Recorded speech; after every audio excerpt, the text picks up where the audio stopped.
گلوکار علی ظفر کا میشا شفیع کے خلاف جنسی ہراسانی کے الزامات پر ہتک عزت کا دعویٰ۔ لاہور ہائی کورٹ میں میشا شفیع کے سیشن عدالت کے 50 لاکھ ہرجانے کے فیصلے کے خلاف اپیل پر سماعت ہوئی۔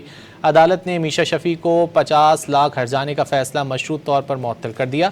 مزید جانیں گے ڈان نیوز کے نمائندے رانا بلال سے۔ رانا بلال بتائیے۔ رانا بلال سے رابطہ کرنے کی کوشش کر رہے ہیں۔ گلوکار علی ظفر کا میشا شفیع کے خلاف جنسی ہراسانی کے الزامات پر ہتک عزت کا دعویٰ۔ لاہور ہائی کورٹ میں میشا شفیع کے سیشن عدالت کے 50 لاکھ ہرجانے کے فیصلے کے خلاف اپیل پر سماعت ہوئی ہے۔ عدالت نے میشا شفیع کو 50 لاکھ ہرجانے کا فیصلہ مشروط طور پر معطل کر دیا ہے۔ علی ظفر کا میشا شفیع کے خلاف جنسی ہراسانی الزامات پر ہتک عزت کا دعویٰ۔ میشا شفیع کے سیشن عدالت کے 50 لاکھ ہرجانے کے فیصلے کے خلاف اپیل پر سماعت ہوئی ہے۔ میشا شفیع کو 50 لاکھ ہرجانے کا فیصلہ مشروط طور پر معطل کر دیا گیا ہے۔